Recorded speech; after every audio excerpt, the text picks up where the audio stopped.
Olá, meus amores. Vamos estudar um pouquinho. É uma introdução aqui sobre o trovadorismo. Então, nós vamos fazer essa introdução a essa escola literária. Então, lembrando que aqui, quando a gente fala de trovadorismo, nós estamos falando de literatura. Tá? Então, dentro da língua portuguesa, nós também temos nessa disciplina que abordar a parte de literatura também. Então, a gente vai começar a fazer isso.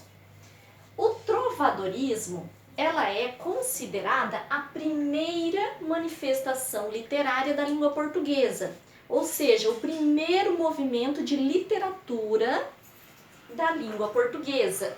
Por isso, ela ocorre em Portugal. Quando nós falamos de trovadorismo, nesse caso aqui, embora ela ocorra também em outras partes do mundo, mas nós estamos falando de Portugal, tá? Então, nessa época aqui, a gente não vai falar, por exemplo, de trovadorismo no Brasil, porque nesse momento da nossa história, o Brasil ainda não havia sido descoberto pelos portugueses. Então, nós estamos falando apenas da literatura produzida em Portugal, que é considerada, nesse caso, a primeira manifestação de literatura no idioma da língua portuguesa, no caso que vai acontecer em Portugal.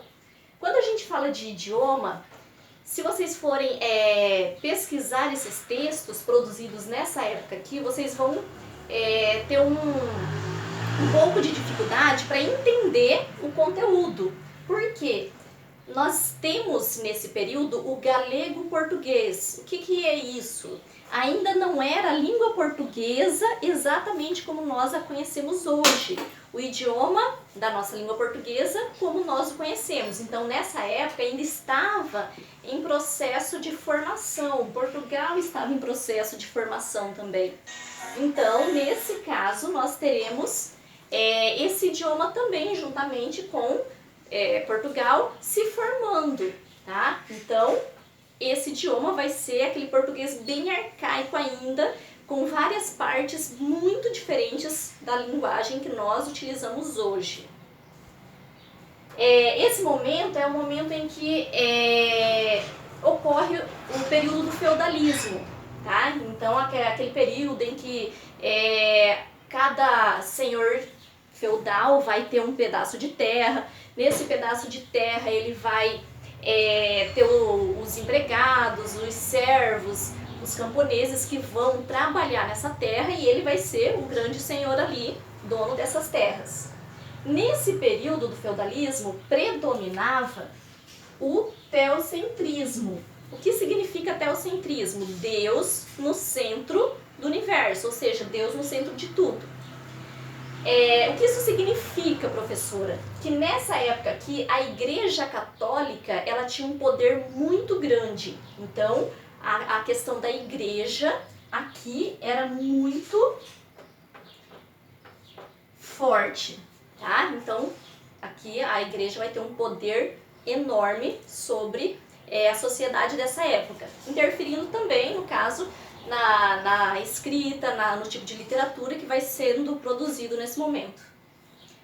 Nós falamos de literatura, quando a gente já deixa um pouquinho essa parte da história e vai para a parte da literatura mesmo, nós temos os trovadores. Os trovadores eram os cantores, então as pessoas que iam compor as cantigas, que é a forma de poesia nesse momento da história.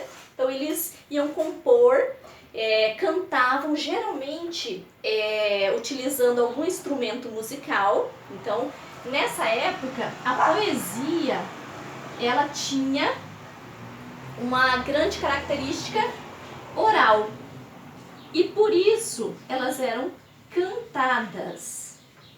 Tá? Então é como se produzissem as poesias e ao invés de somente declamá-las, eles iriam tocar o instrumento e cantar essas poesias, que eram as cantigas.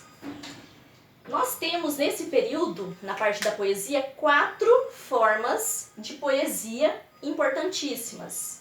Cantigas de amor, cantigas de amigo, deixa eu corrigir aqui, cantigas de amor e cantiga de amigo, que pertencem ao gênero lírico amorosas. Ou seja, a cantiga de amor e a cantiga de amigo são aquelas cantigas que vão falar de amor. Esse amigo aqui, ele não tem a intenção de amigo mesmo, tá? Então esse amigo aqui é na intenção amorosa também, tá? Então essas duas canções aqui, que são as cantigas de amigo e de amor, elas são lírico-amorosas, ou seja, elas falam de amor.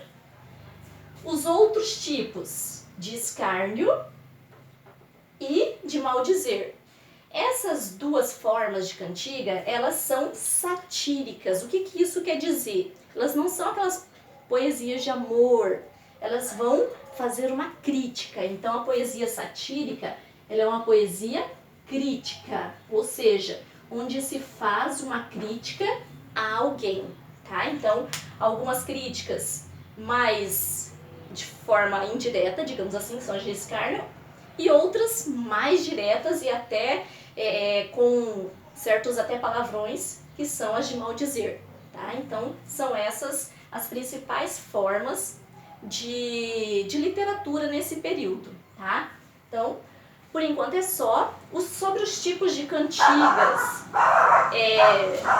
dessas quatro aqui, amor, amigo, escárnio e maldizer, nós iremos trabalhar, tá? Eu deixei para vocês o link de um outro vídeo que fala de forma bem divertida e bem detalhada sobre cada uma delas. Assistam lá e qualquer dúvida vocês podem entrar em contato comigo no WhatsApp pelo privado. Até mais!